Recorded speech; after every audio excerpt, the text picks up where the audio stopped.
محترم سامعین حضرات، دین غالب آ کر رہے گا۔ لِیُظْہِرَہُ عَلَى الدِّینِ کُلِّہ، دین آیا ہی غلبہ کے لیے ہے۔ اسلام کی فطرت میں قدرت نے لچک دی ہے، اتنا ہی یہ ابھرے گا جتنا کہ دبا دو گے۔ لیکن عزیزو دوستو، اگر حقیقت کو دیکھیں اور پھر اس حقیقت کو دیکھنا بھی چاہیے، حقائق کیا ہیں؟ اگر آج ہم حقیقت کو دیکھتے ہیں تو دل بالکل بیٹھ جاتا ہے، امید کی کوئی کرن نظر نہیں آتی، حالات انتہائی مایوس کن۔ اگرچہ زمینی حقائق انتہائی مایوس کن ہیں، اور میں نے کہا کہ ان حالات کا جائزہ لینا چاہیے، دیکھنا چاہیے۔ کبوتر کی طرح آنکھیں بند کر دینے سے کوئی فائدہ نہیں ہے۔ حالات کو دیکھتے ہوئے مایوسی کے اندھیارے ہر طرف پھیلے ہوئے ہیں، کیونکہ مسلمان تو ہیں، بلکہ 1 ارب سے زیادہ مسلمان ہیں۔ لیکن اگر ہم اپنے دل پر ہاتھ رکھ کر یہ کہیں اور ہم سے اگر کوئی پوچھے کہ اتنی بڑی جمعیت ہے تمہاری، کیا پوری دنیا میں 1 انچ پر بھی اسلامی نظام نافذ ہے؟ تو ظاہر ہے ہمارا جواب نفی میں ہوگا۔ اس لیے میں نے عرض کیا کہ بظاہر حالات مایوس کن ہیں، مسلمانوں کو ہی دبایا جا رہا ہے، اور جو ہمارے اپنے مسلمان ہیں وہ بھی کافروں کے ساتھ مل چکے ہیں، یہودیوں کے اعلی کار بن چکے ہیں، جبکہ اس کے برعکس قرآن کہتا ہے کہ دین غالب آ کر رہے گا۔ تو جب دین غالب آ کر رہے گا تو میرے عزیز و دوستو، پھر امید کا دامن تھامنے کے لیے کوئی چیز تو ہونی چاہیے، اور وہ امید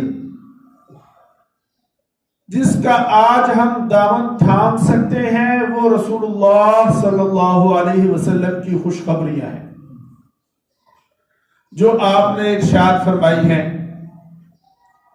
چنانچہ سرکار دو عالم صلی اللہ علیہ وسلم کے فرامین خوشخبریوں کی شکل میں آج ہمارے پاس ہیں، جن سے امید ہے بلکہ یقین ہے، اور اسی یقین کی بنیاد پر میں نے یہ بات عرض کر دی کہ اسلام غالب آ کر رہے گا۔ چنانچہ سرکار دو عالم صلی اللہ علیہ وسلم نے اپنے دور سے لے کے قیامت تک کے جتنے بھی ادوار ہیں ان کو 5 حصوں میں تقسیم کیا۔ آپ حضرات کی توجہ ہوگی تو انشاءاللہ بات سمجھ آئے گی۔ گن کر 5 ادوار آپ نے بتا دیے، گنا دیے، سمجھا دیے۔ چنانچہ مسند امام احمد ابن حنبل کی روایت ہے، اور حضرت نعمان ابن بشیر رضی اللہ تعالیٰ عنہ اس روایت کے راوی ہیں۔ سرکار دو عالم صلی اللہ علیہ وسلم نے فرمایا، تکون النبوۃ فیکم ما شاء اللہ ان تکون، اور ایک اور روایت میں فرمایا کہ سب سے بہتر میرا دور ہے۔ اس لیے میں یہ عرض کروں گا کہ قیام کائنات سے لے کر آدم علیہ السلام سے لے کر قیامت تک کوئی دور سرکار کے دور سے بہتر نہیں ہو سکتا، نہ ہوگا نہ ہوا ہے۔ چنانچہ پہلا دور آپ صلی اللہ علیہ وسلم کا، جسے ہم دور نبوت کہتے ہیں۔ پھر دوسرا دور فرمایا، ثم تکون خلافتنا علی منہاج النبوت، پھر دوسرا دور جو ہوگا وہ خلافت کا ہوگا، اور آپ نے ساتھ ساتھ یہ بھی ارشاد فرما دیا کہ وہ خلافت کا دور بھی علی منہاج النبوت، نہج نبی پر ہوگا، سرکار دو عالم صلی اللہ علیہ وسلم کے دور کے مطابق ہوگا۔ یعنی دوسرا دور جسے ہم خلافت راشدہ کہتے ہیں، سرکار نے خود وضاحت فرما دی کہ وہ دور بھی نبوت کے نقش قدم پر ہوگا۔ تو آپ حضرات توجہ کریں، کتنے دور ہو گئے؟ دو ہو گئے۔ تیسرا دور، پھر فرمایا کہ تیسرا دور آئے گا ثم تکون ملکن عاذن، ثم تکون ملکن عاذن، پھر تیسرا دور آئے گا جسے دور ملوکیت کہا جاتا ہے، وہ بھی اس امت پر آ کے گزر چکا۔ دور ملوکیت مسلمانوں کی حکومت ہوگی، حکومت مسلمانوں کے پاس ہوگی، لیکن خوبیاں بھی ہوگی، خامیاں بھی ہوگی، اچھائیاں بھی ہوگی، برائیاں بھی ہوگی۔ وہی حجاج بن یوسف ہے کہ جس نے ایک لڑکی کے خط پر سپہ سالار محمد بن قاسم کو بھیجا، اور پھر وہی حجاج بن یوسف ہے جس نے سینکڑوں تابعین کو قتل بھی کیا۔ وہی خلیفہ ہے مسلمانوں کا کہ جس نے محمد بن قاسم کو بھیجنے کی اجازت دی، پھر اسی خلیفہ نے محمد بن قاسم کو اپنے ہاتھوں شہید بھی کروایا۔ کہ محمد بن قاسم جب یہاں پر آئے تو ایسا انہوں نے عمل اپنا پیش کیا کہ لوگوں نے، جسے وہ کہتے ہیں نا، پاپولر ہو گئے، لوگوں نے ان کے مجسمے بنا لیے، ان کی عبادت شروع کر دی۔ تو اس نے سوچا کہ وہ یہ تو پاپولر ہوتا جا رہا ہے، یہ تو میری حکومت کے لیے خطرہ ہے، مروا دیا اسے۔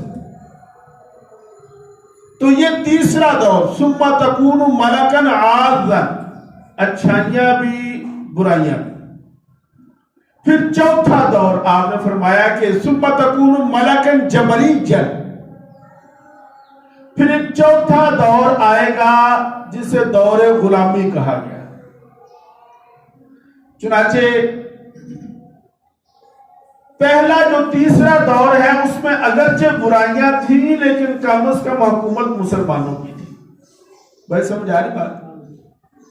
مسلمانوں کی حکومت تھی، ملوکیت کا دور تھا۔ پھر ایک دور آیا، چوتھا دور، جسے ہم دور غلامی کہتے ہیں، ہم پر وہ دور آیا۔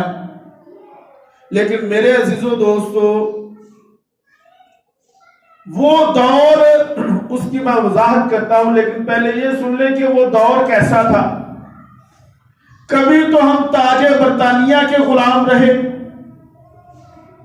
کبھی ہم اطالویوں کے زیر نگی رہے، کبھی ہم پر کسی نے حکومت کی، کبھی کوئی حکومت کرتا تھا، ایسے غلامی کا دور رہا۔ لیکن میرے عزیزو دوستو، یہ بات نوٹ فرما لیں، اس بات کو ذہن نشین کر لیں کہ وہ جو چوتھا دور ہے وہ آدھا ختم ہوا ہے، آدھا ابھی ختم نہیں ہوا۔ جو چوتھا دور ہے جسے ملکن جبرین کہا، کہ جناب غلامی کا جو دور ہے وہ آدھا پورا ہوا، لیکن آدھا ابھی پورا کیسے، میں آپ کو بتاتا ہوں۔ کہ بظاہر حکومت ہمیں مل چکی ہے، وہ جو ایک غلامی کا ہم پر ٹھپا لگا ہوا تھا نا، وہ بظاہر ختم ہو گیا، لیکن صورتحال یہ ہے کہ اب ہم براہ راست غلام نہیں، براہ راست غلامی کا جو دور تھا اس کا اینڈ ہو گیا، وہ ختم ہو گیا۔ لیکن اب ریموٹ کنٹرول ہے ان کے پاس۔ براہ راست غلامی آدھا دور ختم ہو گیا، لیکن ابھی کنٹرول انہی کے پاس ہے، انہی کی اقدار ہیں، وہی جو فیصلہ کرتے ہیں وہ نافذ ہوتا ہے۔ فیصلے بھی ادھر سے آتے ہیں، حکمران بھی ادھر سے آتے ہیں، وہی لوگ، وہی سوچ، وہی انداز، وہی بود و باش، وہی نظریات، وہی معاشرت، وہی معاشیات، سب کچھ وہی ہے، صرف چہرے بدلے ہیں۔ ریموٹ کنٹرول انہی کے ہاتھ میں ہے۔ آپ حیران ہوں گے کہ یہ ابھی آپ کے اسی مارچ کے مہینہ میں 8 تاریخ کو عورت مارچ ہم سب نے دیکھا۔ کیا سلوگن تھا ان کا، کیا نعرے تھے ان کے، کیسی بدبودار باتیں تھی ان کی، وہی یورپ والا سارا کلچر۔ میں نے کہا نظریات وہی ہیں، سوچ وہی ہے، جو اوپر حکمران بیٹھے ہوئے ہیں ان کی بھی سوچ وہی ہے۔ لا الہ الا اللہ، صرف رنگ کا فرق آیا، چہرے بدلے، کنٹرول انہی کے پاس، حتیٰ کہ آپ کے بجٹ کے حجم کا فیصلہ بھی وہ کرتے ہیں۔ آپ کے ہاں کیا ہونا ہے، آپ کی الیکٹریسٹی کے ریٹ بھی وہی لوگ طے کرتے ہیں۔ لہذا وہ دور، چوتھا دور ابھی ختم نہیں ہوا، آدھا پورا ہوا، آدھا ابھی باقی ہے، پھر اس کے بعد 5واں دور۔ لیکن خوشخبری ہے، 5واں دور فرمایا ثم تکون خلافتنا علی منہاج النبوہ، کہ 5واں دور جو ہوگا وہ بھی دور ایسا ہوگا کہ خلافت کا ہوگا اور نبوت کے نقش قدم پر ہوگا۔ چنانچہ یہ ہے ہمارے پاس امید کہ انشاءاللہ تعالی اس دنیا پر دین غالب ہو کر رہے گا اور دین کا غلبہ ہو کر رہے گا، کہ آپ صلی اللہ علیہ وسلم کے ارشاد کے بعد تو کوئی گنجائش ہے کہ آپ صادق المصدوق ہیں۔ کسی بندہ مومن کو شک و شبہ کی کوئی گنجائش نہیں۔ لہذا آپ نے یہ جو 5 ادوار گن کر بتائے، ان ادوار کی روشنی میں جو 5واں دور آئے گا نا، وہ بھی خلافت راشدہ نبوت کے نقش قدم پر ہوگا۔ بھائی عزیزو دوستو، اس سے یہ معلوم ہوا کہ کام ابھی ہمارا باقی ہے۔ وہ اقبال نے بھی اس کی طرف اشارہ کیا نا، اس نے کہا وقت فرصت ہے کہاں، کام ابھی باقی ہے۔ وقت فرصت ہے کہاں، کام ابھی باقی ہے، نور توحید کا اتمام ابھی باقی ہے۔ وہ جو اس نے کہا کہ یہ چمن معمور ہوگا نغمہ توحید سے، یہ چمن جو معمور ہوگا اس کے لیے فرصت نہیں ہے ہمارے پاس، ہمارا کام ابھی باقی ہے۔ اس نغمہ توحید کو، اس چمن کو اس نغمہ توحید سے معمور کرنے کے لیے کام ابھی باقی ہے۔ لا الہ الا اللہ۔ چنانچہ وہ دور آئے گا، وہ دور بولے ذرا، آئے گا، وہ دور آئے گا، اور جب آئے گا تو عالمی ہوگا، نیو ورلڈ آرڈر نہیں ہوگا، NWO نہیں ہوگا، نیو ورلڈ آرڈر نہیں ہوگا، بلکہ جسٹ ورلڈ آرڈر آف اسلام ہوگا، اور وہ گلوبل ہوگا۔ اس پر میں آپ کو 2 اور احادیث سنا دیتا ہوں تاکہ میری اس مضمون کی تائید ہو جائے۔ حضرت ثوبان رضی اللہ تعالیٰ عنہ سرکار دو عالم صلی اللہ علیہ وسلم کے آزاد کردہ غلام ہیں، اور مسلم شریف میں ان کی ایک روایت ہے۔ چنانچہ فرماتے ہیں کہ قال رسول اللہ صلی اللہ علیہ وسلم ان اللہ زوال علی الارض، اللہ تعالیٰ نے پوری زمین کو لپیٹ کر مجھے دکھا دیا۔ ان اللہ زوال علی الارض فرأیت مشارقها و مغاربها، پوری زمین کو لپیٹ کر مجھے دکھایا، میں نے مشرق بھی دیکھ لیے، مغرب بھی دیکھ لیے۔ چنانچہ فرماتے ہیں وَإِنَّ أُمَّتِي سَيُغْلَبُ مُلْكَهَا، جتنا علاقہ میں نے دیکھا، جتنی زمین مجھے لپیٹ کر دکھا دی گئی، میں نے دیکھا کہ اس ساری زمین پر میری امت کی حکومت ہے۔ کیوں جی؟ یہ تو ہو گئی ایک روایت۔ دوسری روایت مسند امام احمد ابن حنبل کی اور حضرت مقداد ابن اسود رضی اللہ تعالیٰ عنہ اس کے راوی ہیں۔ فرمایا کہ لا يبقى على ظهر الارض بیت وبر ولا مدر الا ادخله الله بکلمۃ الاسلام بعز عزیز وذل ذلیل۔ کیوں جی؟ توجہ ہے؟ اچھا جی، مقداد ابن اسود کیا ارشاد فرما رہے ہیں؟ فرماتے ہیں کہ سرکار دو عالم صلی اللہ علیہ وسلم نے فرمایا کہ لا یبقا علی الارض، روئے زمین پر کوئی اینٹ گارے کا بنا ہوا گھر یا کوئی اونٹ کے بالوں کی کھال سے اور اونٹ کے بالوں کے کبل سے بنا ہوا گھر ایسا نہیں رہے گا کہ جس میں اللہ رب العزت اپنے کلمہ اسلام کو داخل نہ کرے۔ لا الہ الا اللہ، بیت وبر ولا مدر، ہر کچے پکے گھر میں اسلام داخل ہو کر رہے گا، اور یہ داخلہ دو طریقوں سے ہوگا۔ آگے فرما دیا بعز عزیز وذل ذلیل۔ بعز عزیز کا مطلب یہ ہے کہ عزت والے کے اعزاز کے ساتھ، یعنی جو تو کلمہ اسلام قبول کر لے گا پھر اسلام اسے عزت دے گا، لہذا اس کا اعزاز کرے گا۔ وذل ذلیل، اور جو اسلام کو قبول نہیں کرے گا، جو تو اسلام کو قبول کر لیں گے، کلمہ پڑھ لیں گے، فرمایا کہ ہر گھر میں کلمہ اسلام داخل ہوگا صاحب عزت کے اعزاز کے ساتھ کہ جس نے کلمہ پڑھا۔ اس لیے صاحب عزت کیوں فرمایا یہ بھی سن لیں۔ اللہ قرآن میں فرماتا ہے وَلِلَّهِ الْعِزَّةُ وَلِرَسُولِهِ وَلِلْمُؤْمِنِينَ، ساری کی ساری عزت یا اللہ کی یا اللہ کے رسول کی یا ایمان والوں کی۔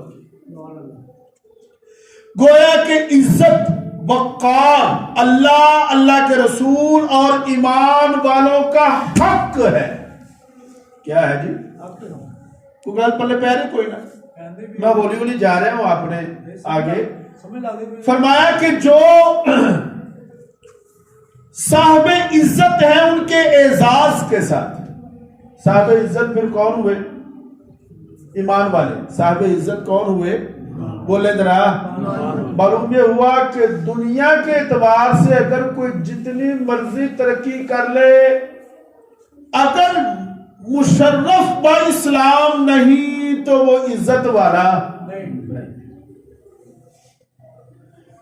اور فرمایا کہ وذل ذلیل، اور جو اسلام قبول نہیں کرے گا اس کا کیا حشر ہوگا، اس کا کیا حال ہوگا؟ فرمایا پھر ذلیل کو ذلت کے ساتھ، یعنی اسلام کا غلبہ ہوگا، اسلام پوری دنیا کا واحد مذہب ہوگا، کوئی قبول کرے یا نہ کرے، مانے یا نہ مانے، جو مانے گا وہ عزت والا ہوگا، جو نہیں مانے کا ذلیل کر کے لایا جائے گا۔ وذل ذلیل، چھوٹا کر کے، پست کر کے۔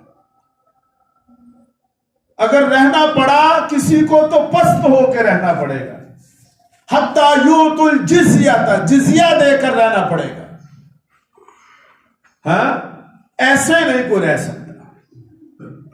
لہذا میرے عزیزو دوستو، ان دو روایات کی روشنی میں اس بات کا ہمیں اچھی طرح پتہ چل گیا کہ اسلام غالب ہو کر رہے گا۔ سرکار نے فرما دیا کہ ہر کچے پکے گھر میں اسلام داخل ہوگا، اور آپ نے فرما دیا کہ پھر بغیر اسلام کے اور کوئی، اب ان روایات کے بعد تو ہمیں شرح صدر ہو جانا چاہیے کہ نہیں؟ تو بولو یار، ان روایات کے بعد تو ہمیں تسلی ہو جانی چاہیے کہ نہیں؟ کیسے ممکن ہے کہ حضور صلی اللہ علیہ وسلم کا مقصد بعثت پایا تکمیل کو نہ پہنچے اور قیامت آ جائے؟ ناممکن، امپوسیبل۔ یہ کیسے ممکن ہے کہ سرکار دو عالم صلی اللہ علیہ وسلم کو جس مقصد کے لیے اللہ نے بھیجا وہ مقصد پورا نہ ہو، زمین کے چپے چپے پر اسلام نہ آئے اور دنیا ختم ہو جائے، قیامت آ جائے؟ ممکن ہی نہیں ہے۔ کہاں پھر رہے ہیں ہم لوگ؟ لہذا دنیا کے خاتمے سے قبل وہ وقت آئے گا کہ جب کل کرۂ ارضی پر صرف اور صرف اسلام ہوگا، اور وہ اسلام بھی کیسا ہوگا؟ جیسا کہ سرکار دو عالم صلی اللہ علیہ وسلم نے اپنے دست اقدس سے جزیرہ نما عرب میں، اپنے دست اقدس سے جزیرہ نما عرب میں آپ نے اس کو داخل کیا، ویسا اسلام۔ چنانچہ آپ دیکھیں کہ سرکار دو عالم صلی اللہ علیہ وسلم کے دور میں جزیرہ نما عرب میں اسلام آ گیا، داخل ہو گیا۔ پھر اس کے بعد خلافت راشدہ کا دور آیا، اسلام دور دور تک چلا گیا لیکن پوری دنیا پر نہیں آیا۔ خلافت راشدہ کے دور کے اختتام پر ابھی چین باقی تھا، پورا ہندوستان ابھی باقی تھا، پورا یورپ ابھی باقی تھا، اور پورا افریقہ سوائے شمالی افریقہ کے ابھی باقی تھا۔ اس پورے خطے پر جب تک اسلام نہیں آئے گا دنیا پر قیامت بھی نہیں آئے گی۔ اچھا، اتمام جو ہے نا، اتمام، اس کی دو صورتیں ہیں، یہ بھی ذرا ضمناً سمجھ لیں، بات میں نے آگے کرنی ہے۔ ایک ہوتا ہے کسی چیز کو عروج تک پہنچانا، ہاں جی، کیوں جی؟ اتمام کا ایک تو معنی کسی چیز کو عروج تک پہنچانا، مکمل ہو، اور ایک ہوتا ہے اتمام کا معنی کسی چیز کو وسعت دینا۔ دین الیوم اکملت لکم دینکم اتممت میں اتمام عروج تک تو ہو گیا لیکن اس کی توسیع ابھی باقی ہے، اور میں بار بار کہہ رہا ہوں کہ جب تک توسیع نہیں ہوگی قیامت نہیں آئے گی۔ اللہ تعالیٰ ارشاد فرما رہا ہے، هو الذی ارسل رسولہ بالہدی ودین الحق، ہم نے نبی صلی اللہ علیہ وسلم کو دنیا میں مبعوث فرمایا ہدایت کے ساتھ، دین حق دے کر، لیظہرہ علی الدین کلہ، تاکہ دین حق کا پوری دنیا پر غلبہ ہو جائے۔ یریدون لیطفئوا نور اللہ بافواہہم، یہ جو کافر ہے نا، یہ جو یہودی ہے، یہ جو عیسائی ہے، یہ چاہتے ہیں کہ اسلام کے اس چراغ کو، اس شمع کو پھوکوں سے بجھا دے۔ واللہ متم نورہ ولو کرہ الکافرون، لا الہ الا اللہ۔ اے تے چاہتے نے کہ بجھا دے۔ ہاں، جب ذرا ان کی ریشہ دوانیاں دیکھ لیں، پورے دنیا کفر نے اس بات پر اتحاد کر لیا کہ مسلمانوں کو مٹانے، لیکن اللہ فرماتا ہے کہ واللہ متم، اور اللہ تو اپنے نور کو پورا کر کے رہے گا، انہوں چنگا لگے یا نہ لگے۔ دو آیتوں کی میں نے آپ کے سامنے تشریح بیان کر دی، اب اگلی دو آیتوں کو بھی ہم ذرا مختصر وقت میں، تاکہ اگر اس کو زیادہ وقت لیں گے تو پھر بڑا وقت ہو جائے گا، لہذا وہ بھی سن لیں۔ اللہ فرماتا ہے، اے ایمان والو، یہ تو ہم نے طے کر دیا کہ دین غالب آئے گا، یہ تو ہم نے طے کر دیا۔ کیونکہ ہم نے سرکار دو عالم صلی اللہ علیہ وسلم کو بھیجا ہی اس لیے ہے کہ دین غالب آئے. یہ تو طے ہے, یہ تو طے شدہ ہے, اس میں کوئی دوسری رائے نہیں. لیکن اے ایمان والو, کچھ تمہارے ایمان کا بھی تقاضا ہے. کیوں جی؟ ہاں جی, تکلیفیں تو اٹھائی صحابہ نے, فاقے تو کاٹے انہوں نے, مصیبتیں جھیلی صحابہ نے. ہم نے کیا کیا؟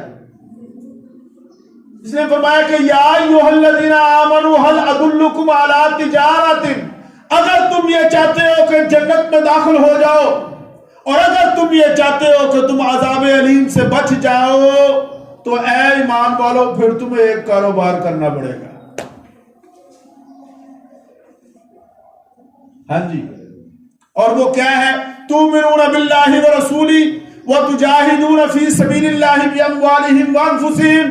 اے ایمان والو, اگر تم یہ چاہتے ہو کہ جس طرح جزیرہ نما عرب میں اسلام واحد مذہب تھا, اگر تم یہ چاہتے ہو کہ تمہارا ملک پاکستان میں پوری دنیا میں اسلام واحد مذہب ہو جائے, تو تمہیں یہ تجارت کرنی پڑے گی کہ تم ایمان باللہ کے ساتھ اپنی جان اپنے مال کی قربانیاں دیتے رہو.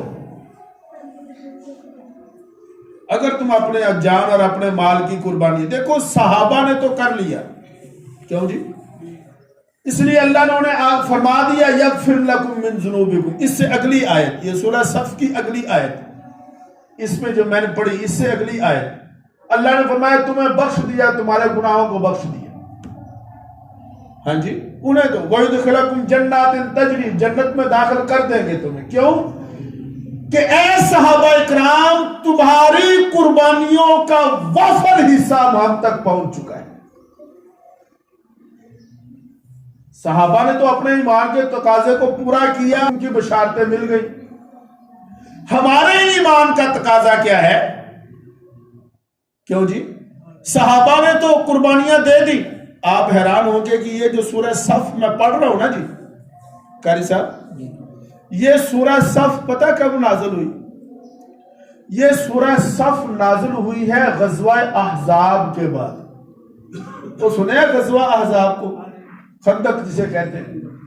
یہ دیکھیں, غزوہ احزاب ہوا سن 5 ہجری کے اوائل میں, اور ساتھ ہی سورہ احزاب نازل ہو گئی. پھر سن 5 ہجری کے آخر میں یا 6 ہجری کے ابتدا میں سورہ صف نازل ہوئی, اور پھر 6 ہجری میں ہی سورہ نور بھی نازل ہو گئی. اور یہ جو فرمایا جا رہا ہے کہ بشر المومنین, ایمان والوں کو بشارتے ہیں, یہ پتہ کیوں؟ توجہ ہے, آپ ذرا اس کے شان نزول کو سمجھے. یہ نازل ہوئی ہے جناب احزاب کے بعد. اور احزاب کیا تھا؟ توجہ کریں, یہ احزاب کیا تھا؟ حضرات صحابہ اکرام کی تمام قربانیوں کا کلائمیکس احزاب. یعنی قربانیاں, مصائب, تکالیف عروج پر پہنچ چکی ہیں. 12,000 کا لشکر آ گیا مدینہ پر, ڈیرے لگا لیے انہوں نے. اور یہ ایک چھوٹی سی بستی, یوں سمجھے کہ ایک چھوٹا سا چراغ ہے جو ٹمٹما رہا ہے.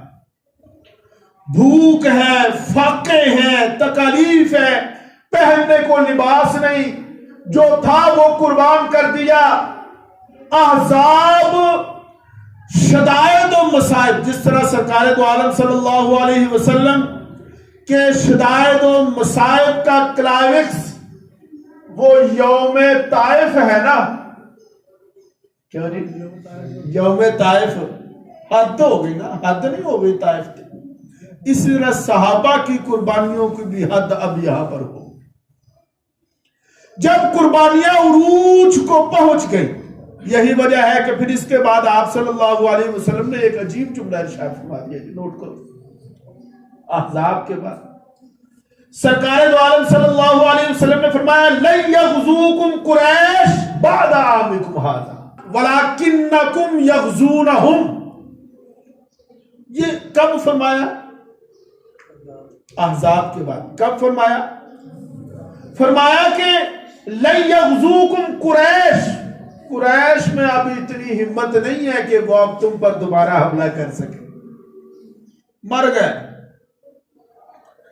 قبر ٹوٹ گئی قریش کی. اب ان میں یہ احزاب کے بعد جب قربانیاں عروج کو پہنچتی ہیں تب سرکار فرماتے ہیں اپنے صحابہ کو خوشخبری دیتے ہوئے کہ اے میرے صحابہ نوٹ کر لو، اس بات کو سن لو، ٹیک اٹ فرام می، اس بات کو سمجھ لو کہ آئندہ کے بعد تو اڈے تو کوئی حملہ نہیں کرے گا، تسی کرو گے. وَلَكِنَّكُمْ يَغْزُونَهُمْ تسی اٹیک کرو گے. کہ جزیرہ نما عرب میں کفر کی طاقت ٹوٹ گئی احزاب. تب یہ سورہ صف نازل ہوئی. تب اللہ نے فرمایا بشر المومنین، خوشخبری ہے ایمان والوں کو. اے ایمان والو، اے حضرات صحابہ کرام، اللہ فرماتا ہے ہم نے تمہیں ٹھوک بجا کر دیکھ لیا، ہم نے تمہیں پرکھ لیا. اولئک الذین امتحن اللہ قلوبہم للتقوی، تمہارے دلوں کو دیکھ لیا، تمہارا امتحان لے لیا، تمہارے دلوں کو دیکھا، تقوی کے علاوہ وہاں کچھ نہیں ہے، ایمان کے علاوہ کچھ نہیں ہے. لہذا سن لو وَأُخْرَى تُحِبُّونَهُ، ایک اور بھی چیز جڑے تو انہوں بڑی پسند ہے، اور وہ کیا؟ وَأُخْرَى تُحِبُّونَهُ، ایک اور چیز، اور وہ کیا؟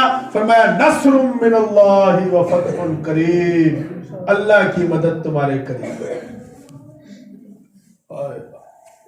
اور اے موجودہ ایمان والو تم بھی سن لو، اگر تم بھی اسی راستے پر چلتے رہو گے، جہاد، تقوی، جان مال کی قربانی دیتے رہو گے، اور تم بھی اسی راستے پر قائم اور گامزن رہو گے، تو سن لو کہ جس طرح بدر میں فرشتے رب کے اترے، جس طرح احد میں نصرت آئی ہے، جس طرح بدر و حنین میں نصرت آئی ہے، اے ایمان والو پوری دنیا پر غلبہ اسلام کے لیے یہ ضروری ہے کہ تم وہی نہج نبوت کو اختیار کرو. جان مال کی قربانیاں دو، جان مال کی قربانیاں دو گے تو نصرت آئے گی، جان مال کی قربانیاں دو گے تو اللہ کی طرف سے فرشتے نازل ہوں گے.